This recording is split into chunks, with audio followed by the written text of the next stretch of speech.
Welcome friends in a lecture series of engineering thermodynamics. तो આ સબ્જેક્ટની અંદર આપણે સેકન્ડ લો ઓફ થર્મોડાયનેમિક્સ વિશે સ્ટડી કરતા હતા. લાસ્ટ લેક્ચરની અંદર આપણે થોડીક definition like thermal energy reservoir and mechanical energy reservoir વિશે જોયું. પછી હીટ એન્જિન કઈ રીતે વર્ક કરે છે અને ઇનપુટ આઉટપુટ અને એફિશિયન્સીની વાત કરી હતી. અને છેલ્લે કેલ્વિન પ્લાન્ક સ્ટેટમેન્ટ અને ક્લોસિયસ સ્ટેટમેન્ટ બેની વાત કરી હતી. કેલ્વિન પ્લાન્ક સ્ટેટમેન્ટનું સ્ટેટમેન્ટ કંઈક આવું છે કે it is impossible for an heat engine to produce the net work in a complete cycle if it exchanges heat only with the one reservoir at a single fixed temperature. એટલે કે જો એક જ temperature સાથે અથવા તો એક જ ટેમ્પરેચર રિઝર્વાયર છે એની સાથે હીટ એક્સચેન્જ કરી અને વર્ક પ્રોડ્યુસ કરવું સાયક્લિક હીટ એન્જિન માટે શક્ય નથી. પછી બીજું સ્ટેટમેન્ટ જોયેલું તો આપણે ક્લોસિયસ માટે અથવા તો ક્લોસિયસનું. તો ક્લોસિયસે એવું કીધું છે કે કોઈ પણ હોટ બોડી કોલ્ડ બોડી છે એ કોલ્ડ બોડીમાંથી હોટ બોડીમાં તમારે વર્ક અથવા તો હીટ ટ્રાન્સફર કરવી છે તો એ કેસની અંદર તમારે બહારથી વર્ક સપ્લાય કરવું જ પડે, અધરવાઇઝ ઇટ ઇઝ ઇમ્પોસિબલ. બરાબર. ટેકનિકલી એના વર્ડ્સ આ રીતે છે: it is impossible to construct a device which operating in a cycle will produce no other effect than the transfer of heat from a cooler to a water body. તો હવે આ બંને statement છે અહીંયા આપણે જોઈએ તો એ બંને સ્ટેટમેન્ટ આપણને કંઈક બંને અલગ લાગે છે, કારણ કે એક છે કંઈક હીટ એન્જિનની વાત કરે છે, બીજું છે કંઈક વાત કરે છે કોલ્ડ બોડીમાંથી હોટ બોડીમાં હીટ ટ્રાન્સફર કરવાની. બરાબર. પણ બંને એકબીજા સાથે કોરિલેટેડ છે, એટલે કે એકનું જો વાયોલેશન થાય છે તો એ કેસની અંદર બીજાનું પણ વાયોલેશન થાય છે, અથવા તો બીજાનું જો વાયોલેશન થાય છે તો પહેલાંનું પણ વાયોલેશન થાય જ છે. બરાબર. પણ એની ઉપર જતાં પહેલાં આપણે થોડુંક બેઝિક છે રેફ્રિજરેશન અને હીટ પંપનું જોઈ લઈએ, કારણ કે એ બંને પણ સાયક્લિક ડિવાઇસ છે અને કઈ રીતે વર્ક કરે છે. બરાબર. તો પહેલાં જોઈએ રેફ્રિજરેશન અથવા તો રેફ્રિજરેટર પ્રોસેસ છે, રેફ્રિજરેટર ઇક્વિપમેન્ટ છે એ કામ કરે છે રેફ્રિજરેશન સાયકલ ઉપર, રેફ્રિજરેશન પ્રોસેસ ઉપર. અને જે સાયકલ ઉપર કામ કરે છે એનું નામ છે VCR, vapour compression refrigeration cycle. બરાબર. વેપર કમ્પ્રેશન રેફ્રિજરેશન સિસ્ટમ અથવા તો VCR સાયકલ. બરાબર. તો હવે જોઈએ એના કોમ્પોનન્ટ કયા કયા છે. બરાબર. તો પહેલાં જે છે એ કમ્પ્રેસર વર્ક કરશે ત્યાં. there are 4 components here. First one is compressor. Let's say this is the compressor. કમ્પ્રેસરની અંદર અહીંયાથી ઇન થશે અને અહીંયાથી આઉટ થશે. કમ્પ્રેસર પછી આવે છે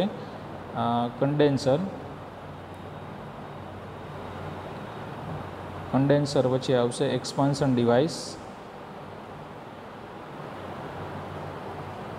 અને એના પછી આવશે again evaporator. This is just for your understanding purpose. તો અહીંયા જે છે આ કમ્પ્રેસર છે, કમ્પ્રેસરમાંથી અહીંયા કન્ડેન્સર છે અને C1 અને C2 કહીએ. આ એક્સપાન્શન ડિવાઇસ છે, એક્સપાન્શન 1 E1 અને આ છે ઇવાપોરેટર છે. E છે સ્ટેન્ડ ફોર E1 અને E2 આપણે કન્સિડર કરીએ. તો અહીંયા શું થાય છે કે ઇવાપોરેટર એટલે કે જ્યાં આપણે કુલિંગ રિક્વાયરમેન્ટ છે. સપોઝ કે આપણે ફ્રીજની વાત કરીએ તો ફ્રીઝર જે છે આપણું ઇવાપોરેટર બને છે. બરાબર.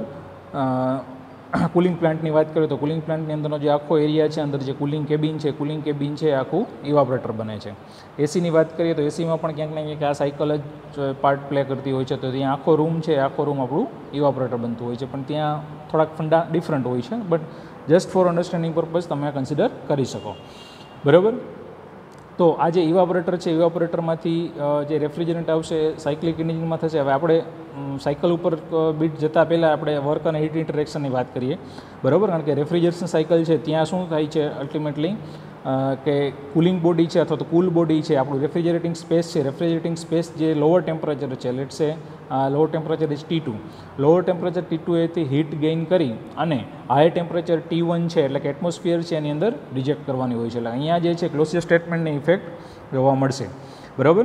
અને આ જ્યારે તમારે લોઅર ટેમ્પરેચરથી હાઈ ટેમ્પરેચર, આ કેસની અંદર શું છે અહીંયા T1 is greater than T2. તો જ્યારે T2માંથી તમારે T1માં હીટ ટ્રાન્સફર કરવું છે એ કેસની અંદર તમારે વર્ક સપ્લાય કરવું પડશે. તો અહીંયા કમ્પ્રેસરની અંદર આપણે લેટ્સ સે વર્ક સપ્લાય કરીએ છીએ WCC ફોર કમ્પ્રેસર. બરાબર. અહીંયાથી એ આપણું ઇવાપોરેટર છે, ઇવાપોરેટરમાંથી સિસ્ટમ છે એ system Q2 amount of heat છે એબ્ઝોર્બ કરે છે અને અહીંયા આપણે વર્ક સપ્લાય કરીએ છીએ. Without work supply this system will not work as per Clausius statement. બરાબર.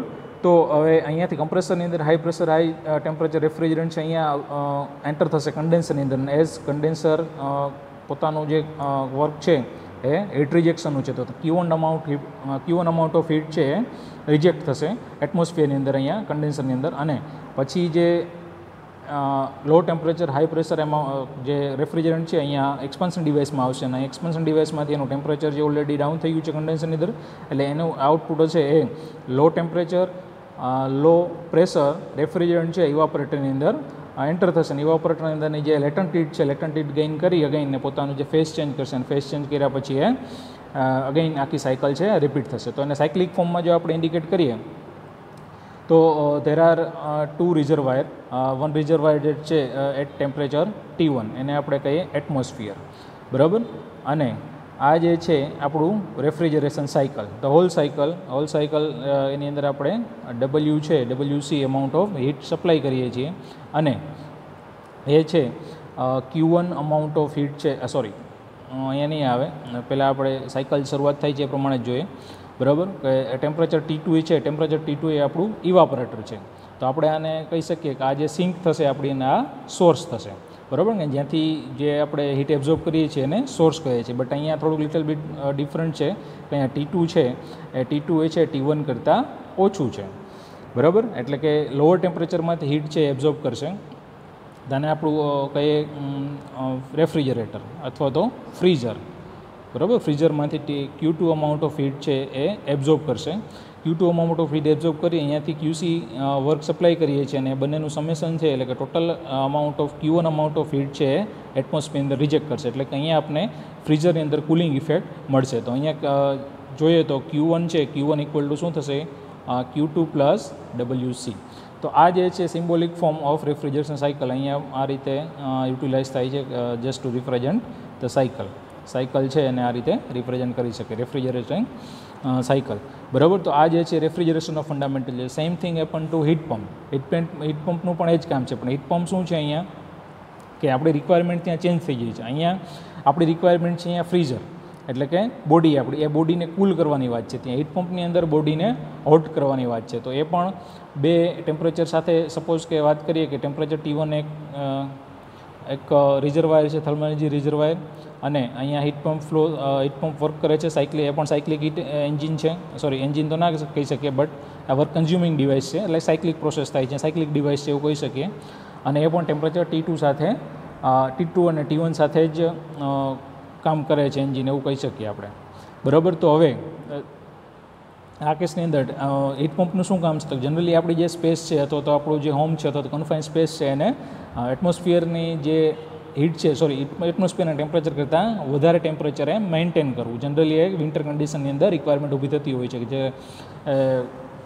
વધારે દૂર છે આપણા ઇક્વેટરથી, બરાબર. એ બધા કન્ટ્રીઝ નોર્ધન હેમિસ્ફિયરની અંદર, સાઉથર્ન હેમિસ્ફિયરની અંદર જે લોકો જે કન્ટ્રીઝ છે પોલની વધારે નજીક આવેલા છે ત્યાં આ હીટ પંપની રિક્વાયરમેન્ટ હોય છે, બરાબર. તો જોવા જઈએ તો એનું કામ શું છે અહીંયા, તો કે એ કેસની આપણું જે હીટ પંપ છે, હીટ પંપ શું કામ કરશે, તો કે હીટ પંપનું કામ છે કે આપણું જે બોડી છે એ બોડીને હીટ મેન્ટેન કરવી. હીટ મેન્ટેન કરવા માટે લોઅર ટેમ્પરેચર એટમોસ્ફિયર છે, તો અહીંયા આપણે સિમ્બોલિક ચેન્જ થઈ જશે કે અહીંયા જે છે સોર્સ છે એટમોસ્ફિયર થઈ જશે કે લો ટેમ્પરેચર એટમોસ્ફિયર. અહીંયા પણ સેમ વસ્તુ જ છે, T2 is less than T1, એટલે કે આ ટેમ્પરેચર હાયર ટેમ્પરેચર છે, બરાબર. તો એટમોસ્ફિયરમાંથી Q2 અમાઉન્ટ ઓફ હીટ છે એ ગેઇન કરી, અને એમાં પણ આપણે, કારણ કે આ વન કન્ઝ્યુમિંગ ડિવાઇસ છે, અહીંયા પણ આપણે કમ્પ્રેસરને વર્ક સપ્લાય કરીએ છીએ WC, અને જે Q1 અમાઉન્ટ ઓફ હીટ છે એ Q1 amount of heat A reject કરે છે બટ બોડીની અંદર, એટલે કે આપણી જે રિક્વાયરમેન્ટ છે, આપણી જે બોડી છે ત્યાં એ હીટ છે Q1 amount of heat reject કરશે, અને Q1 અમાઉન્ટ ઓફ હીટનું ઇક્વલ ટુ શું થશે, અહીંયા પણ same way Q2 plus WC, બરાબર. તો આ બંને કેસની અંદર આ બંને જે સાયક્લિક પ્રોસેસ છે તો સાયક્લિક જે ઇક્વિપમેન્ટ છે એ બંને ઇક્વિપમેન્ટ સેકન્ડ લો ઓફ થર્મોડાયનેમિક્સના ક્લોઝેસ્ટ સ્ટેટમેન્ટ ઉપર વર્ક કરે છે કે જ્યારે તમારે લોઅર ટેમ્પરેચર ટુ હાઈ ટેમ્પરેચરની અંદર હીટ ટ્રાન્સફર કરવો છે તો એ કેસની અંદર તમારે વર્ક સપ્લાય કરવું પડશે, એટલે નો other effect can be possible, એટલે કે એના જો બીજી કોઈ ઇફેક્ટ પ્રોડ્યુસ ના થાય તો આ પોસિબલ નથી. એનો મતલબ કે તમારે બીજી કોઈ ઇફેક્ટ અહીંયા કહેવાનો મતલબ કે હીટ સપ્લાય તમારે કરવી જ પડશે, બરાબર, જો આવું રિવર્સ વર્ક કરવું હોય તો એ કેસની અંદર. તો અહીંયા ડિફરન્સ ખાલી એટલો જ છે કે અહીંયા T1 ટેમ્પરેચર એટમોસ્ફિયર છે અને અહીંયા T2 ટેમ્પરેચર એટમોસ્ફિયર છે. That is the difference. બાકી વર્કિંગ ફંડામેન્ટલ બંનેનો સેમ છે. અહીંયા આપણે હોટ બોડી આપણી રિક્વાયરમેન્ટ છે, અહીંયા કોલ્ડ બોડી આપણી રિક્વાયરમેન્ટ છે. અહીંયા કોલ્ડ બોડીનું ટેમ્પરેચર છે એ એટમોસ્ફિયર કરતાં ઓછું રાખવાનું છે. અહીંયા કોલ્ડ બોડીનું આપણી જે હોટ બોડી છે એનું ટેમ્પરેચર છે એટમોસ્ફિયર કરતાં વધારે મેન્ટેન કરવાનું છે. So this is the refrigeration which operates in a cycle. અને આ જે છે heat pump which also operate in a cycle. Heat પંપની અંદર પણ આ સેમ સાયકલ યુઝ થાય છે, બટ ટેકનિકલી જે કંઈ પણ બીજા ઇક્વિપમેન્ટની રિક્વાયરમેન્ટ હોય છે એ કંઈક ચેન્જીસ હોય છે, બરાબર. તો આને આપણે લેટ્સ સે કમ્પેરિઝન કરીએ હીટ એન્જિન સાથે. હીટ એન્જિન ઓલરેડી આપણે કાલે ડિસ્કસ કરી લીધું, એ પણ સાયક્લિક હીટ એન્જિન છે. લેટ્સ સે સોર્સ છે ટેમ્પરેચર T1 એક સોર્સ છે, એમાંથી Q1 amount of heat absorb કરે છે, અને આ જે હીટ એન્જિન છે એ વર્ક પ્રોડ્યુસ કરશે, કારણ કે વર્ક પ્રોડ્યુસિંગ ડિવાઇસ છે. T4 ટર્બાઇન, આપણે ટર્બાઇન છે એમાંથી આપણે વર્ક આઉટપુટ મળે છે. તો Q1 છે, Q1માંથી ટર્બાઇન વર્ક છે એ આઉટ થયા પછીનો જે અમાઉન્ટ ઓફ છે Q2 અમાઉન્ટ ઓફ હીટ છે, Q2 અમાઉન્ટ ઓફ હીટ છે રિજેક્ટ કરશે જે ટેમ્પરેચર T2 છે, એને આપણે જનરલી સિંક કહીએ છીએ. તો અહીંયા આપણે લઈએ એટમોસ્ફિયર, કારણ કે એટમોસ્ફિયરને આપણે ઇન્ફાઇનાઇટ હીટ સોર્સ તરીકે લઈ શકીએ. એમાંથી ઇન્ફાઇનાઇટ અમાઉન્ટ ઓફ હીટ જો ગેઇન કરીએ તો પણ ટેમ્પરેચરમાં કંઈ ઇફેક્ટ નહીં આવે, અને જે એની અંદરથી આપણે રિજેક્ટ કરીએ તો પણ એના ટેમ્પરેચરની અંદર કંઈ ઇફેક્ટ નહીં આવે. અને ક્યાંક ને ક્યાંક જોવા જઈએ તો આ જ જે રિસ્પોન્સિબલ છે કે અત્યારે જે એટમોસ્ફિયરનું જે ઓવરઓલ ગ્લોબલ ટેમ્પરેચર છે, ગ્લોબલ ટેમ્પરેચર અમુક ડિગ્રી સેલ્સિયસ સુધી ઇન્ક્રીઝ થઈ ગયું છે. એના લીધે જ આ બધા બીજી બધી હેઝાર્ડિયસ પ્રોબ્લેમ એટમોસ્ફિયરિક ને ક્લાઇમેટ ચેન્જીસના જોવા મળે છે. આપણી આ સેકન્ડ લોમાં ધારણા છે એટલે જ કે એટમોસ્ફિયર છે it is an infinite amount of heat source, બરાબર. ઓકે, જોઈએ ટેકનિકલી આપણે. તો આ જે છે ત્રણે ત્રણ, આ છે એ હીટ એન્જિન છે, આ છે રેફ્રિજરેટર છે, અને આ છે હીટ પંપ છે, બરાબર. હીટ એન્જિન છે, હીટ એન્જિનમાં જે છે એ કેલ્વિન પ્લાન્ક સ્ટેટમેન્ટ એના માટે રિસ્પોન્સિબલ છે, અથવા તો આમાં જો આ બંને છે રેફ્રિજરન્ટ ઇફેક્ટ અને હીટ પંપ એ બંને માટે ક્લોઝ સ્ટેટમેન્ટ રિસ્પોન્સિબલ છે, બરાબર. તો એના ફંડામેન્ટલ ઉપર કામ કરે છે. તો હવે જોઈએ કે આ બંને વચ્ચે આમ ડાયરેક્ટલી કંઈ રિલેશન દેખાતું નથી, કારણ કે આ છે વર્ક પ્રોડ્યુસિંગ ડિવાઇસ છે, આ બંને વર્ક કન્ઝ્યુમિંગ ડિવાઇસ છે, બરાબર. પણ જો એકનું વાયોલેશન કરીએ તો બીજું છે ઓટોમેટિકલી વાયોલેટ થાય છે. એટલે કે જો કેલ્વિન પ્લાન્ક સ્ટેટમેન્ટનું વાયોલેશન કરીએ તો તમને ડાયરેક્ટલી ક્લોઝ સ્ટેટમેન્ટ છે, ક્લોઝ સ્ટેટમેન્ટનું વાયોલેશન તમને જોવા મળશે. અથવા તો ક્લોઝ સ્ટેટમેન્ટનું વાયોલેશન જો કરીએ તો તમને ડાયરેક્ટલી કેલ્વિન પ્લાન્ક સ્ટેટમેન્ટ છે, કેલ્વિન પ્લાન્ક સ્ટેટમેન્ટનું વાયોલેશન અહીંયા જોવા મળશે, બરાબર. તો હવે ત્રણ એફિશિયન્સીની થોડુંક ડિસ્કસ કરી લઈએ. જો કે આ સ્ટેજ રિક્વાયરમેન્ટ નથી, but let's understand how to calculate the efficiency. Heat એન્જિનની એફિશિયન્સી આપણે ઓલરેડી કાલે કેલ્ક્યુલેટ કરેલી હતી. Equal to output upon input, basic definition છે. આઉટપુટ એટલે કે અહીંયા આપણને જે વર્ક આઉટપુટ મળે છે, નેટવર્ક આઉટપુટ, આપણે ત્યાં વર્ક સપ્લાય પણ કરતા હતા, બરાબર. તો W નેટ એટલે કે WT minus WC divided by આપણે જે વર્ક સપ્લાય કરીએ. વર્ક સપ્લાય શું કરીએ છીએ તો બોઇલરની અંદર જે QB સપ્લાય કરતા, QBને આપણે અહીંયા Q1 અને Q2 નામ આપેલું છે, તો Q1 કહીએ, બરાબર. But WT minus WC is nothing but the Q1 minus Q2 divided by Q1. So it is here 1 minus Q2 by Q1. This is the efficiency of heat engine. Now let's see efficiency of refrigeration અથવા તો efficiency of refrigerator. But અહીંયા જે વાત કરીએ છીએ એ efficiency નહીં કહેવાય, કારણ કે હીટ પંપનું એ બંનેનું ફંક્શન શું છે કે લોઅર ટેમ્પરેચરમાંથી હાયર ટેમ્પરેચરની અંદર આપણે જે ઇફેક્ટ છે અથવા તો કુલિંગ ઇફેક્ટ છે આપણે લોઅર ટેમ્પરેચરમાં મળે છે, અને હાયર ટેમ્પરેચરની અંદર આપણે હીટ રિજેક્ટ કરીએ છીએ. તો ત્યાં એફિશિયન્સીને બદલે વર્ડ યુઝ થશે coefficient of performance, coefficient of performance for refrigerator. તો એની ડેફિનેશન કંઈક એવી છે કે ડિઝાયર્ડ ઇફેક્ટ એટલે આમ જોવા જઈએ તો આઉટપુટ, કે આપણે રેફ્રિજરન્ટ ઇફેક્ટમાંથી આપણને શું આઉટપુટ મળે છે તો કે ફ્રીઝરની અંદર આપણી જે કુલિંગ ઇફેક્ટ મળે છે એ આપણું આઉટપુટ છે. એટલે desired effect divided by heat supply. Heat supply in the sense work supply, let's say work supply અહીંયા યુઝ કરીએ વર્ડ, બરાબર. આપણા કેસની અંદર વાત કરીએ તો જે ડિઝાયર્ડ ઇફેક્ટ છે, ડિઝાયર્ડ ઇફેક્ટ એટલે આપણને શું મળે છે અહીંયા તો કુલિંગ ઇફેક્ટ છે અહીંયા આપણા ફ્રીઝરની અંદર, એ આપણી ડિઝાયર્ડ ઇફેક્ટ છે, બરાબર. તો એને આપણે કહીએ કુલિંગ ઇફેક્ટ આપણા કેસની અંદર. બાકી જનરલ ડેફિનેશન આ છે ડિઝાયર્ડ ઇફેક્ટ. એટલે અહીંયા આપણે વાત કરીએ રેફ્રિજરેટરના કન્ટેક્સની અંદર તો cooling effect divided by work supply. Cooling effect divided by work supply. તો કુલિંગ ઇફેક્ટ અહીંયા તમને શું મળશે? તો કુલિંગ ઇફેક્ટ અહીંયા મળે છે, એટલે કે જેટલી અમાઉન્ટ આપણે કન્ઝ્યુમ કરીએ છીએ, એટલે સોરી જેટલી અમાઉન્ટ છે હીટની એ એબ્ઝોર્બ થાય છે. તો Q2 અમાઉન્ટ ઓફ હીટ છે અહીંયા એબ્ઝોર્બ થશે, અને વર્ક સપ્લાય શું કરીએ છીએ? તો work supply for compressor WC or simply W પણ ઘણી વખત લખાય છે, બરાબર. તો COP of refrigeration is nothing but the Q2 divided by WC, બરાબર. મોર સ્પેસિફિકલી જો આપણે લખીએ તો Q2 ડિવાઇડેડ બાય અહીંયા WC છે is nothing but the Q1 minus Q2. તો આ રીતે COP ઓફ રેફ્રિજરેશન છે એ ડિફાઇન થશે, બરાબર. પછી વાત કરીએ COP ઓફ હીટ પંપ, કારણ કે બંને એક જ ફંડામેન્ટલ ઉપર વર્ક કરે છે. લોઅર ટેમ્પરેચરમાંથી હીટ એબ્ઝોર્બ કરી, બરાબર, અને હાઈ ટેમ્પરેચરમાં સપ્લાય કરવી, બટ ત્યાં ડિઝાયર્ડ ઇફેક્ટ છે આપણી ચેન્જ થઈ જશે. હવે desired effect same equation apply કરીએ, desired effect divided by work supply. તો ડિઝાયર્ડ ઇફેક્ટ અહીંયા શું છે? તો કે હીટ એન્જિનની જ્યારે આપણે જ્યારે વાત કરીએ કે હીટ પંપની વાત કરીએ છીએ, ત્યારે ડિઝાયર્ડ ઇફેક્ટ આપણે આપણી બોડીની અંદર, આપણા ઘરની અંદર મળે છે, બરાબર. લેટ્સ સે આપણા ઘર માટે આપણે હીટ પંપ યુઝ કરીએ છીએ, ઘણા બીજી ઇન્ડસ્ટ્રીયલ એપ્લિકેશન પણ હોય છે, but most common understanding let's સે ફોર હોમ, કે આપણું જે ઘર છે, ઘર માટે જ આપણે આ યુઝ કરીએ છીએ, બરાબર. તો આ ઘર છે આપણી ડિઝાયર્ડ ઇફેક્ટ છે. તો અહીંયા ડિઝાયર્ડ ઇફેક્ટ આપણને શું મળવાની છે? Q1 is our desired effect, બરાબર. તો એ કન્ટેક્સની અંદર જો COP આપણે કેલ્ક્યુલેટ કરીએ તો ડિઝાયર્ડ ઇફેક્ટ એટલે અહીંયા આપણે જોઈએ તો હીટિંગ ઇફેક્ટ, બરાબર. This are the specific definition for the refrigerator and heat pump, but this is the most common definition for the COP. તો અહીંયા આપણે વાત કરીએ તો હીટિંગ ઇફેક્ટ એટલે કે desired effect divided by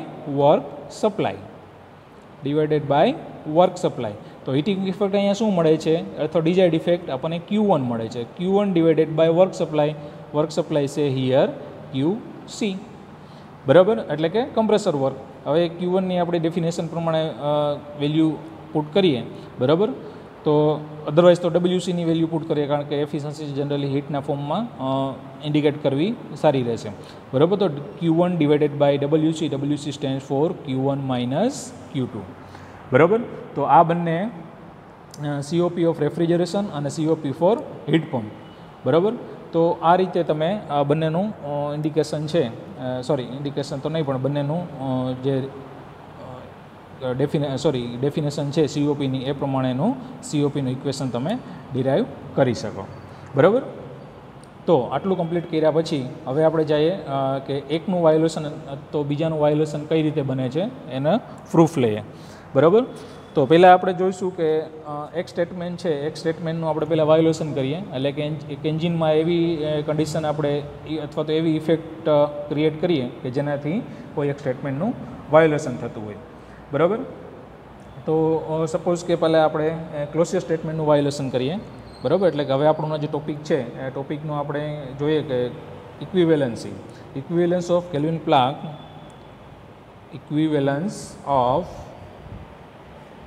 kelvin Planck and Clausius statement, જે આપણે દેખીતી રીતે પહેલાં અલગ અલગ લાગે છે, પણ ખરેખર એ બંને વચ્ચે રિલેશન છે. જોઈએ પહેલાં આપણે કઈ રીતે વાયોલેશન કરવું છે. લેટ્સ સે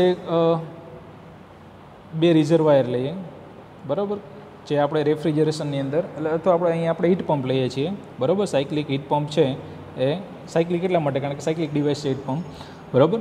સાયક્લિક હીટ પંપ છે એ અહીંયાથી Q1 અમાઉન્ટ ઓફ હીટ છે એ એબ્ઝોર્બ કરે છે. Q1 શા માટે લીધી હમણાં તમને ખબર પડી જશે, અને સેમ અમાઉન્ટ ઓફ હીટ છે એ રિજેક્ટ કરે છે, લેટ્સ સે Q1. તો અહીંયા આપણું જે એઝમ્પશન છે એ પ્રમાણે આ કોલ્ડ રિઝર્વાયર છે, આ હોટ રિઝર્વાયર છે, અથવા તો આપણે હીટ પંપની વાત કરીએ તો આ આપણી બોડી છે અને આ એટમોસ્ફિયર છે, બરાબર. બંને ટેમ્પરેચરની વાત કરીએ તો આ ટેમ્પરેચર T1 સાથે કામ કરે છે, આ ટેમ્પરેચર T2 સાથે કામ કરે છે, અથવા તો એની પ્રોપર્ટી છે T1 અને T2 કામ કરે છે ઇન ધ સેન્સ. હવે આપણે ક્લોઝિયસના સ્ટેટમેન્ટ પ્રમાણે આપણે અહીંયા વર્ક સપ્લાય કરવું પડે જો આવી રિક્વાયરમેન્ટ હોય તો, પણ આ કેસની અંદર આપણે ક્લોઝિયસનું સ્ટેટમેન્ટનું વાયોલેશન કરીએ છીએ. શું એનું વાયોલેશન થાય તો કે જો ભાઈ આવી રિક્વાયરમેન્ટ છે, લોઅર ટેમ્પરેચરમાં હાઈ ટેમ્પરેચરમાં ઇફેક્ટ કરવું હોય તો અહીંયાથી વર્ક સપ્લાય છે 0 છે. ચાલો, વાયોલેશન થઈ ગયું ક્લોઝિયસ સ્ટેટમેન્ટનું, બરાબર. ક્લોઝિયસ શું કીધું છે કે જો આવું તમારે કરવું હોય, આવું ઇન ધ સેન્સ કે લોઅર ટેમ્પરેચરમાંથી હાઈ ટેમ્પરેચર મારે હીટ સપ્લાય કરવી હોય તો એ કેસની અંદર તમારે વર્ક સપ્લાય આપવી જ પડશે in any case, otherwise this will not happen. તો હવે આપણે જોઈએ કે જો આવું એન્જિન બનાવીએ તો જે ઓલરેડી ક્લોઝિયર સ્ટેટમેન્ટ છે, બરાબર, ક્લોઝિયર સ્ટેટમેન્ટનું વાયોલેશન કરે છે ઓલરેડી. હવે આપણે જોઈએ કે જો આવું એન્જિન આપણે અથવા તો આવો હીટ પંપ આપણે એવું જનરેટ કરી શકીએ બાય વાયોલેટિંગ ક્લોઝિયર સ્ટેટમેન્ટ, તો શું થાય? તો ધારો કે આપણે એક બીજું હીટ એન્જિન અહીંયા રન કરીએ, હીટ એન્જિન, હવે સમજો, હીટ એન્જિન રન કરીએ, જે હીટ એન્જિન અગેન T1 અને T2 સાથે જ કામ કરતું હોય. આપણે ધારણા શું કરી છે? ટેમ્પરેચર સરખા લીધા છે. ટેમ્પરેચરમાં પણ અહીંયા પણ સેમ વસ્તુ છે, T1 is greater than T2. અહીંયા આપણે એ જ ધારીએ છીએ T1 is greater than T2. But આનું કામ શું છે હીટ એન્જિનનું? તો હીટ એન્જિન છે વર્ક પ્રોડ્યુસિંગ ડિવાઇસ છે. તમને અહીંયા વર્ક મળશે આઉટપુટના ફોર્મમાં, બરાબર. હવે અહીંયા ધારીએ કે Q1 અમાઉન્ટ ઓફ હીટ છે એ કન્ઝ્યુમ કરે છે, એબ્ઝોર્બ કરે છે સોર્સમાંથી, અને Q2 અમાઉન્ટ ઓફ હીટ છે એ રિજેક્ટ કરે છે સિંકની અંદર, કે જે ઓલરેડી કોલ્ડ ટેમ્પરેચરે છે અથવા લોઅર ટેમ્પરેચરે છે, અને આ હોટ ટેમ્પરેચર રિઝર્વાયર છે. તો અહીંયા Q2ની અમાઉન્ટ શું થાય? તો અમાઉન્ટ થશે Q1 માઇનસ WT, બરાબર. આ હીટ એન્જિન છે એ કેલ્વિન પ્લાન્ક સ્ટેટમેન્ટ ઉપર વર્ક કરે છે, જે એઝ યુઝ્યુઅલ વર્ક કરે છે. હવે અહીંયા આપણે લીધેલું છે ક્લોઝિયર સ્ટેટમેન્ટ. ક્લોઝિયર સ્ટેટમેન્ટનું આપણે વાયોલેશન કરી નાખેલું છે ઓલરેડી, કે આ હીટ સપ્લાય આપવી પડે પણ આપણે આપી નથી. તો આ કેસની અંદર શું થાય? હવે જો અહીંયા પણ T1 ટેમ્પરેચર છે, અહીંયા પણ T1 ટેમ્પરેચર છે, બંને એક જ ટેમ્પરેચર સોર્સ છે, તો બંને સોર્સને આપણે કમ્બાઈન કરી શકીએ, બરાબર. હવે આપણે બંને જે સોર્સ છે બંનેને કમ્બાઈન કરી શકીએ, કારણ કે બંને એક જ ટેમ્પરેચરે સોર્સ છે, તો બંને એક જ ટેમ્પરેચરે સોર્સ હોય અને આપણે એક જ સોર્સ તરીકે કન્સિડર કરી શકીએ. તો આ કેસની અંદર શું થાય? તો હવે સમજો કે આ કેસની અંદર શું બની શકે? તો હવે આપણે આ બંને એન્જિન છે, બંને એન્જિનને એક સિંગલ યુનિટ તરીકે ધારી શકીએ, બરાબર. સોરી, બંને એન્જિન તો નથી, બટ એક એન્જિન છે અને એક હીટ પંપ છે, એટલે કે બંને સાયક્લિક ડિવાઇસ છે. બંને સાયક્લિક ડિવાઇસને એક જ એન્જિન અથવા તો એક જ યુનિટ તરીકે ધારી શકીએ. અને એ કેસની અંદર જો અહીંયા Q1 અમાઉન્ટ ઓફ હીટ છે રિજેક્ટ થાય છે અને Q1 amount of heat absorb થાય છે, તો આપણે ટેમ્પરેચરને બાયપાસ કરી દઈએ અને અહીંયાથી જે હીટ રિજેક્ટ થાય છે ડાયરેક્ટલી આપણા એન્જિનમાં સપ્લાય કરી દઈએ. તો શું થાય? લેટ્સ સે અહીંયા જોઈએ, અને સેમ વે અહીંયા પણ છે કે બંને સિંક જે છે, બરાબર, અથવા તો બંને કોલ્ડ ટેમ્પરેચર રિઝર્વાયર છે, T2 ટેમ્પરેચરે છે, તો એને પણ આપણે સિંગલ યુનિટ તરીકે કન્સિડર કરી શકીએ, બરાબર. તો અહીંયા આ જે કોલ્ડ બોડી છે જે T2 ટેમ્પરેચરે છે, અહીંયા હોટ બોડી છે, એને જો કે આપણે બાયપાસ કરીએ છીએ, બટ લેટ્સ સે just four understanding purpose T1 it is the hot body.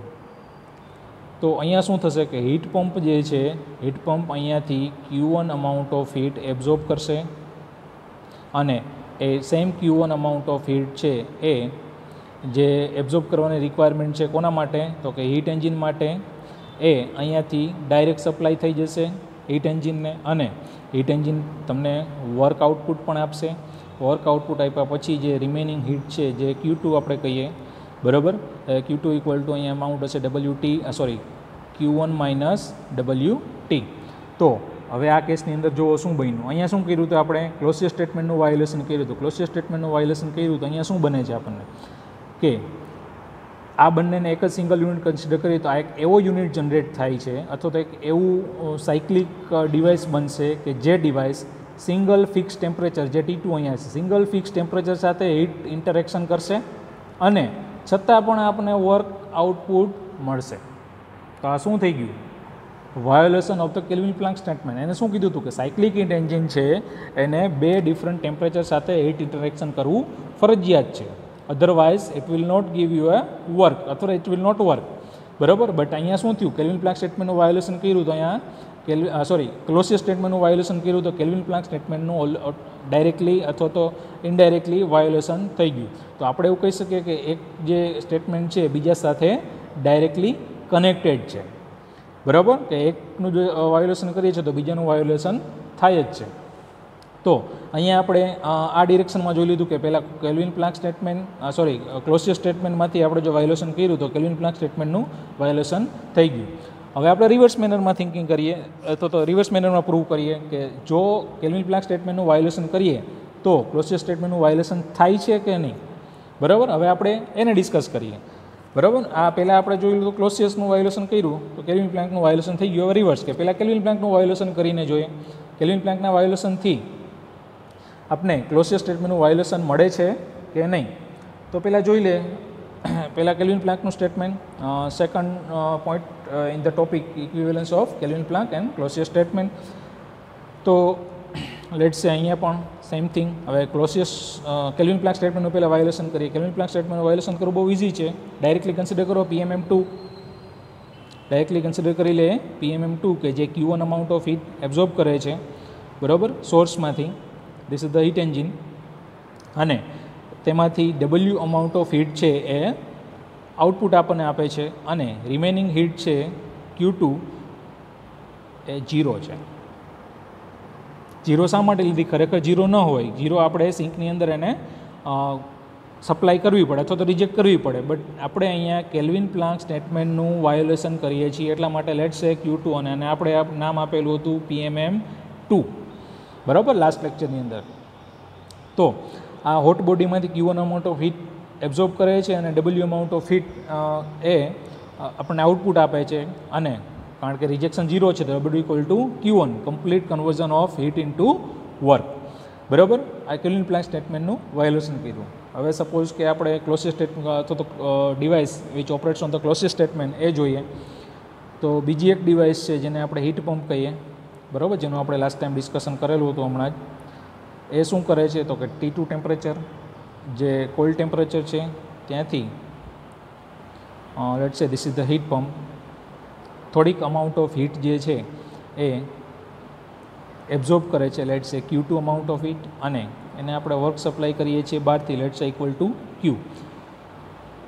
અને એ જે Q1 અમાઉન્ટ ઓફ હીટ છે, Q1 amount of heat A supply કરે છે. કોને સપ્લાય કરે છે?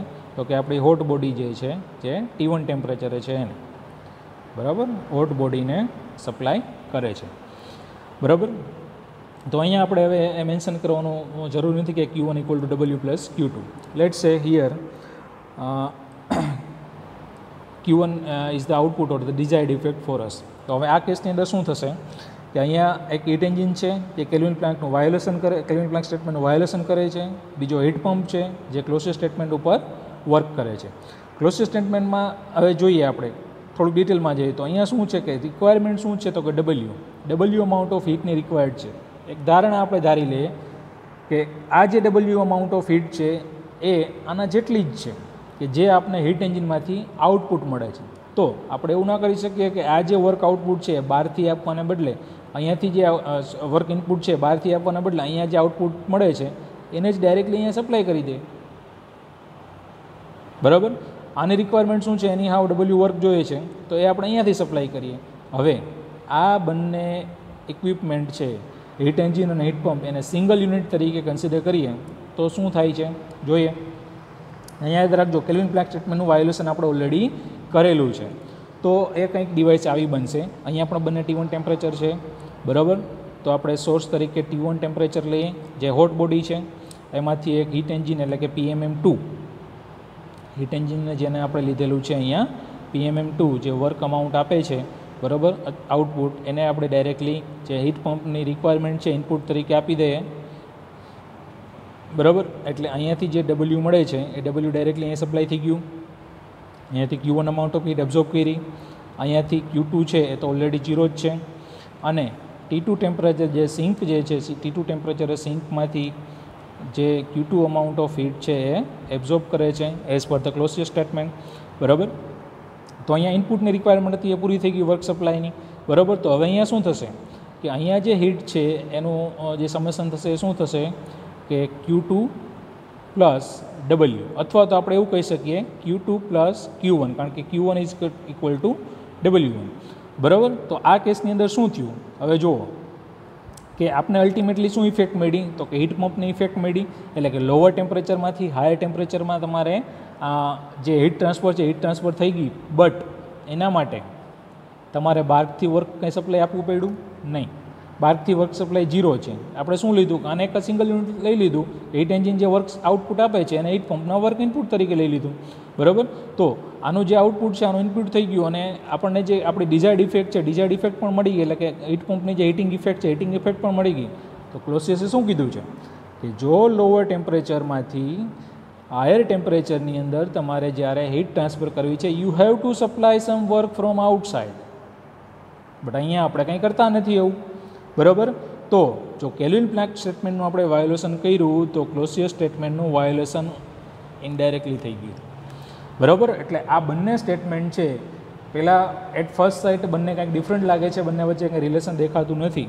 બટ જો એ બંનેને એકબીજાને વાયોલેશન કરીએ તો બીજું સ્ટેટમેન્ટ છે ડાયરેક્ટલી વાયોલેટ થાય છે, બરાબર. તો અહીંયા સમજવા જેવું છે કે બંને વચ્ચેનું રિલેશન, જો એકનું વાયોલેશન કરીએ છીએ તો બીજાનું વાયોલેશન થઈ જાય છે. એટલે આ બંને એકબીજાથી અલગ નથી, પણ બંને કમ્બાઇન્ડ સ્ટેટમેન્ટ છે અથવા તો એક જ લો માટેના સ્ટેટમેન્ટ છે એવું કહી શકીએ. Okay, thank you friends four today.